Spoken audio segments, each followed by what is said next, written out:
नमस्कार दोस्तों, बहुत बहुत स्वागत है आप सभी का हमारे इस YouTube चैनल पे जिसका नाम है नर्सिंग लाइब्रेरी।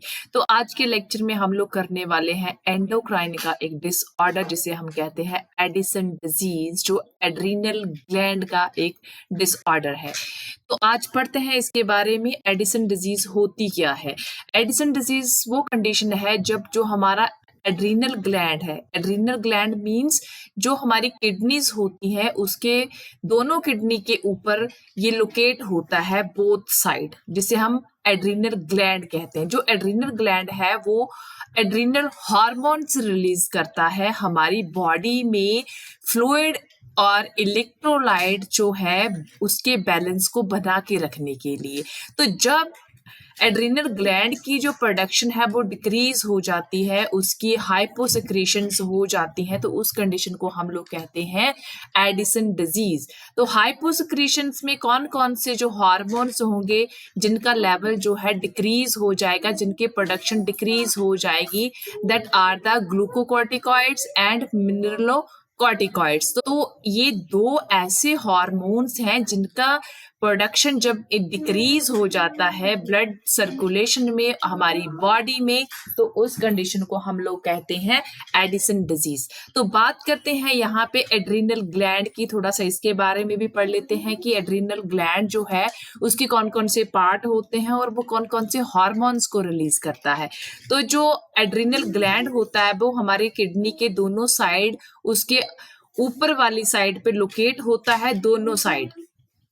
तो जो एड्रीनल ग्लैंड है उसके आउटर पार्ट को हम लोग कॉर्टेक्स कहते हैं और जो इंटरनल पार्ट होता है उसका उसको मेडुला कहते हैं। तो इन दोनों का अलग अलग फंक्शन है, मतलब कॉर्टेक्स और मेडुला जो है ये दोनों क्या करते हैं, अलग अलग जो हार्मोन्स हैं वो रिलीज करते हैं। तो पहले बात करते हैं जो एड्रीनल कॉर्टेक्स है, जो आउटर लेयर होती है। जो एड्रीनल कॉर्टेक्स होता है उसके आगे 3 लेयर्स होती हैं जिन्हें हम zona glomerulosa, zona fasciculata and zona reticularis कहते हैं। तो जो तीनों लेयर्स हैं, ये तीनों जो लेयर्स हैं वो अलग अलग जो हार्मोन्स हैं उनको रिलीज करती हैं।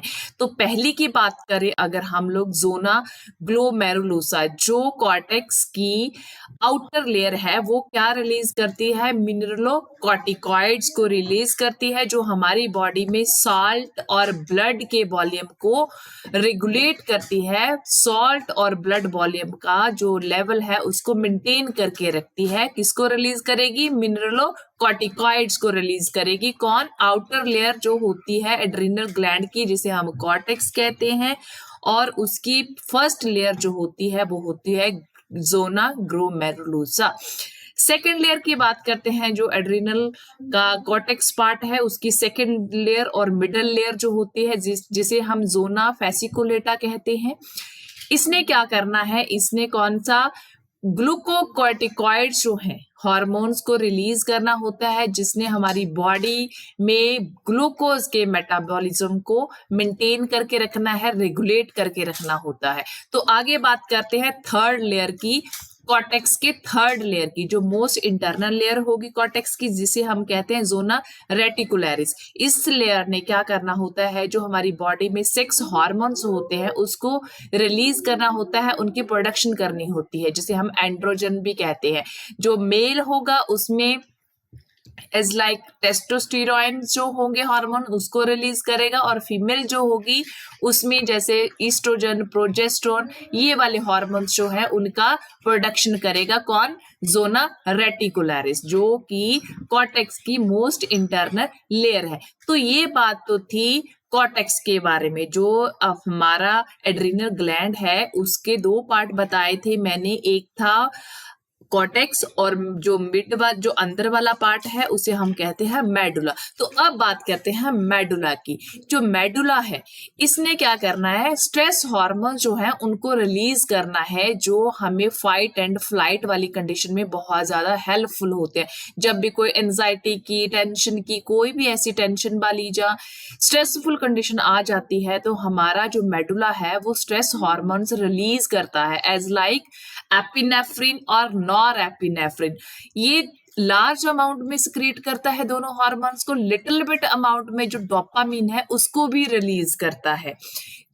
क्यों रिलीज करता है? ताकि हमारी जो बॉडी है वो स्ट्रेसफुल इवेंट में से जो गुजर रही है उसको ओवरकम कर सके, उससे क्या है बाहर आ सके। तो उसमें हमारा जो मेडुला है वो हमारी हेल्प करता है हमारी बॉडी को रिकवर करने के लिए एक स्ट्रेसफुल कंडीशन से। तो ये बातें तो थी एड्रिनल ग्लैंड की कि उसके कौन कौन से पार्ट होते हैं और उनमें से कौन कौन से हार्मोन जो है वो रिलीज होते हैं। तो बात करते हैं कि इसके कारण क्या है। अगर एडिसन डिजीज किसी पेशेंट में हो रही है तो उसके कौन कौन से कारण हैं। तो यहाँ पे प्राइमरी और सेकेंडरी कॉजेज हो सकते हैं। मे बी प्राइमरी भी हो सकता है और सेकेंडरी कारण भी हो सकते हैं कि जो प्रोडक्शन है हार्मोन्स की वो डिक्रीज हो रही है। प्राइमरी मतलब विद इन द ऑर्गन, कि मे भी वहां पे एड्रिनल ग्लैंड में ही कोई दिक्कत है तो इसकी वजह से जो उसके हार्मोन्स हैं वो उनका प्रोडक्शन जो है वो डिक्रीज हो गया है। सेकेंडरी बोले तो कि जो ACTH हार्मोन्स है जो इंटीरियर पिट्यूटरी ग्लैंड ACTH नाम का हार्मोन जो है वो उसको रिलीज करती है। तो मे बी वहां पे पिट्यूटरी ग्लैंड में ही कोई दिक्कत है, उसकी वजह से जो एड्रिनल ग्लैंड है वो अपनी सिक्रीशन हार्मोन्स की सिक्रीशन जो है वो कर नहीं पा रहा है। तो नेक्स्ट बात करते हैं हम लोग कि अगर एडिसन वाली कंडीशन पेशेंट में अराइज हो गई है, अगर हम इसको ट्रीट नहीं करते हैं तो ये बहुत ज्यादा फैटल हो सकती है एक पेशेंट में। तो नेक्स्ट बात करते हैं कि इनके क्या क्या कारण हो सकते हैं कि जो एड्रिनल ग्लैंड है वो अपनी सिक्रीशंस क्यों नहीं कर रहा हार्मोन्स की। तो इसके क्या क्या कॉजेस हो सकते हैं, क्या क्या कारण हो सकते हैं। तो मे बी वहां पे अगर एड्रिनल ग्लैंड का कोई ट्यूबरकुलोसिस हो गया है, कैंसर हो गया है, या फिर एड्रिनल हैमरेज हो गई है, तो मे बी ये सब कारण हो सकते हैं कि जो एड्रिनल ग्लैंड है वो अपनी जो वर्किंग है वो प्रॉपरली नहीं कर पा रहा है। तो नेक्स्ट बात करते हैं कि जो एड्रिनल ग्लैंड है तो उसके हार्मोन्स प्रॉपरली स्क्रीट नहीं हो पा रहे हैं वहां पे, तो हम इसे कैसे डायग्नोज कर सकते हैं। तो इसे हम ACTH स्टिमुलेशन टेस्ट है जिसके द्वारा हम इसे डिटेक्ट कर सकते हैं। इसके हार्मोन्स जो है एड्रिनल ग्लैंड के उसकी प्रोडक्शन के बारे में हम लोग पता कर सकते हैं। ACTH जो है वो इंटीरियर पिट्यूटरी जो हमारा ग्लैंड है उसको रिलीज करता है, जिसका मीनिंग है एड्रिनो कॉर्टिकोट्रोपिक हार्मोन्स। तो ये एक हार्मोन है, एक टेस्ट है जिसके द्वारा हम एड्रिनल ग्लैंड की इनसफिशिएंसी के बारे में पता कर सकते हैं। तो बात करते हैं कि एडिसन डिजीज जो है तो इसमें बेसिकली होता क्या है। जो एडिसन डिजीज है इसमें कौन कौन सा जो इलेक्ट्रोलाइट है उसका इम्बैलेंस हो जाता है हमारी बॉडी में। तो यहाँ पे ये 4 चीजें हैं जिनका बेसिकली इम्बैलेंस होगा। जो इलेक्ट्रोलाइट्स हैं उनका इम्बैलेंस होगा हमारी बॉडी में। तो सबसे पहले आता है सोडियम। इसमें जो सोडियम की प्रोडक्शन है, जो सोडियम है, सीरम सोडियम है, हमारी बॉडी में कम हो जाता है जिसे हम हाइपोनेट्रीमिया कहते हैं। सेकंड आता है पोटेशियम। पोटेशियम जो है हमारी जो सीरम है, ब्लड सीरम है, उसमें उसका लेवल जो है वो इंक्रीज हो जाएगा, तो उस कंडीशन को हम लोग कहेंगे हाइपरकैलीमिया। तो आगे आती है बात जी से ग्लूकोज की। जो ग्लूकोज है उसका लेवल जो है वो डिक्रीज हो जाएगा, उस कंडीशन को हम लोग कहेंगे हाइपोग्लाइसीमिया। फोर्थ आता है यहाँ पे सी से सीरम कैल्शियम। मींस जो कैल्शियम का लेवल है हमारे ब्लड सीरम में इंक्रीज हो जाएगा जिसे हम हाइपरकैल्सीमिया कहते हैं। तो ये 4 रीडिंग्स हैं जो हमारे बॉडी में इंक्रीज हो जाएंगी in the condition of Addison disease. आपको एक ट्रिक यहाँ पे याद रखनी होगी जिससे आप इसको अच्छे से मतलब लॉन्ग टर्म के लिए याद रख सकते हो। कि कई बार क्या होता है कि हम लोग भूल जाते हैं कि इसको कौन सा जो इलेक्ट्रोलाइट था वो एडिसन में कम हो रहा था और कौन सा बढ़ रहा था। तो आप इसको SG और PC इन दोनों के नाम से याद रख सकते हो। SG और PC मतलब SG जो होगा वो दोनों क्या है उनका लेवल डिक्रीज होगा और PC जो है उनका लेवल क्या है एडिसन डिजीज में इंक्रीज होगा। SG PC मींस ये चारों हैं जिनका इम्बैलेंस होगा, बट इनको आप पेयरिंग में याद कर सकते हो कि ये वाला पेयर जो है, एसजी वाला पेयर जो है वो डिक्रीज हो जाएगा और पीसी वाला जो पेयर है वो इंक्रीज हो जाएगा। नेक्स्ट बात करते हैं कि इसमें कौन कौन सी जो क्लिनिकल मैनिफेस्टेशंस हमें देखने को मिलती हैं। तो पेशेंट जो है वो बहुत ज्यादा fatigue, Millais, muscle weakness feel करता है। एनोरेक्सिया होगा, nausea, vomiting, abdominal pain, weight loss, persistent hypoglycaemia means उसमें ग्लूकोज का लेवल जो है वो डिक्रीज रहेगा। पोस्चरल हाइपोटेंशन, मतलब पोस्चरल हाइपोटेंशन जब भी पेशेंट अपनी पोजीशन चेंज करता है तो उसमें हमें बीपी उसका जो है वो कम देखने को मिलता है। हाइपोनेट्रीमिया, हाइपरकैलीमिया, हाइपरकैल्सीमिया, ये वाली चीजें हमने पहले भी पढ़ ली हैं कि ये वाले सिम्टम मेन होंगे एडिसन वाली डिजीज कंडीशन में। तो इसमें जो बाकी है जैसे bronze pigmentation of the skin, जो स्किन है उसकी ज्यादा डार्क पिगमेंटेशन हो जाती है एडिसन डिजीज में।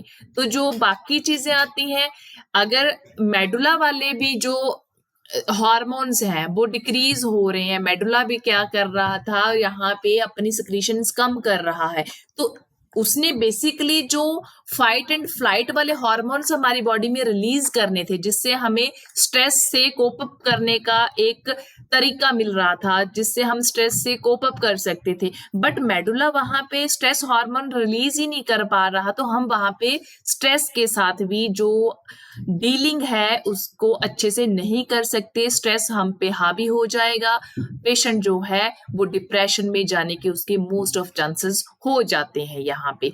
तो बात करते हैं नेक्स्ट इंटरवेंशंस की। अगर ये सब चीजें पेशेंट में हो गई हैं तो हमें वहां पे कौन कौन सी इंटरवेंशन जो है वो पेशेंट में करनी होगी।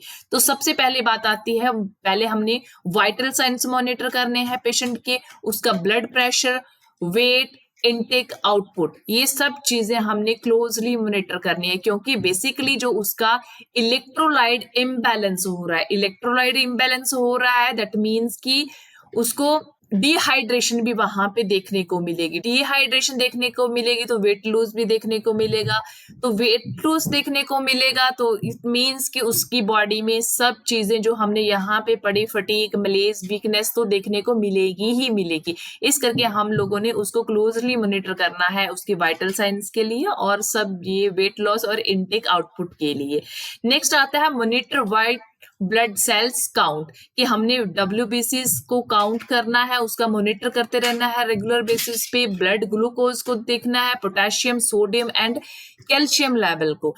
सब जो लैब रिपोर्ट्स होंगी उनको हमने क्लोजली मॉनिटर करना है, क्योंकि यहाँ पे हमने पहले पढ़ा है कि पोटेशियम का लेवल बहुत ज्यादा इंक्रीज हो जाता है। पोटेशियम की नॉर्मल वैल्यूज जो है वो 3.5 से लेके 5.1 मिली इक्विलिब्रियम तक होती है, बट इस कंडीशन में क्या होगा कि जो पेशेंट है उसमें हाइपरकैलीमिया हम लोगों को देखने को मिलता है। अगर पेशेंट को हाइपरकैलीमिया हो रहा है तो क्या होगा, जो ये क्या करेगा, डायरेक्ट पेशेंट के हार्ट पे जाके इफेक्ट करता है। पेशेंट की जो ECG है उसमें हमें ऑल्टरेशन देखने को मिलती है, तो हमें क्या है क्लोजली मॉनिटर करना है कि आगे होने वाली कॉम्प्लिकेशंस जो हैं हार्ट के रिलेटेड हम उनको प्रिवेंट कर सके, रोक सकें, अगर हम अच्छे से क्लोजली मॉनिटर कर रहे हैं उसकी लैब टेस्ट को। ब्लड ग्लूकोज अगर उसका हाइपोग्लाइसीमिया हो रहा है तो पेशेंट में हमें और भी कॉम्प्लिकेशंस देखने को मिल सकती हैं कि ग्लूकोज ही लो हो गया अगर बॉडी में तो पेशेंट क्या है, फेंट हो सकता है, और बहुत सारी जो कॉम्प्लिकेशंस है पेशेंट में हम लोगों को देखने को मिल सकती हैं। नेक्स्ट बात करते हैं एडमिनिस्टर कॉर्टिकॉइड और mineralocorticoid medication as per prescribed. तो हमें पेशेंट में कॉर्टिकॉइड्स जो है और मिनरलोकॉर्टिकॉइड्स जो है जैसे पेशेंट को डॉक्टर ने प्रिस्क्राइब की हैं हमें एडमिनिस्टर करनी है। नेक्स्ट आता है observe the Addison crisis caused by stress, infection, trauma और सर्जरी। तो हमें क्या करना है कि पेशेंट में क्राइसिस वाली कंडीशन ना कहीं पे अराइज हो जाए, इसलिए हमने पेशेंट को इन्फेक्शन, ट्रॉमा, ये सब चीजों से क्या है बचा के रखना है कि क्राइसिस वाला कंडीशन कहीं पेशेंट में अराइज ना हो जाए। जितनी भी जो भी कंडीशन है पेशेंट की, हमने उसको वहां पे स्टेबल करके रखना है और रिकवरी के चांसेस ज्यादा से ज्यादा करने हैं हमने पेशेंट में, ताकि पेशेंट को हम फर्दर होने वाली स्ट्रेस, इन्फेक्शन, ट्रॉमा, ये सब चीजों से हम प्रिवेंट कर सके, कि हम उस पेशेंट में अल्टीमेटली क्या है कि क्राइसिस वाला कंडीशन को हम लोगों ने उसमें रोक के रखना है। नेक्स्ट आता है कि हमने क्लाइंट को, जो पेशेंट है हमारे पास, उसको कौन कौन सी एजुकेशन देनी है। पहला आता है avoid individual with an infection. वही बात होगी कि इन्फेक्शन की वजह से अगर वो सारी चीजें हो रही थी, उसका जो एड्रिनल ग्लैंड है वो प्राइमरी इन्फेक्शन हुआ या सेकेंडरी हुआ, तो उसकी वजह से ये सारी चीजें आई हैं, तो उसमें क्या करना है, हमने पेशेंट को अवॉइड करना है कि किसी भी इन्फेक्शन के एक्सपोजर में ना आए पेशेंट, क्योंकि WBCS उसके ऑलरेडी ही कम है, तो उसमें क्या है कि पेशेंट जो है उसमें ज्यादा से ज्यादा चांस हो जाते हैं कि पेशेंट को इन्फेक्शन वहां पे होने के चांस हो सकते हैं। तो इसलिए हमने पेशेंट को इन्फेक्शन वाले एरिया से अवॉइड करना है, उसको इन्फेक्टेड पर्सन से अलग रखना है, ताकि अपॉर्चुनिटिक इन्फेक्शन जो है पेशेंट पे हावी ना हो सके वहां पे।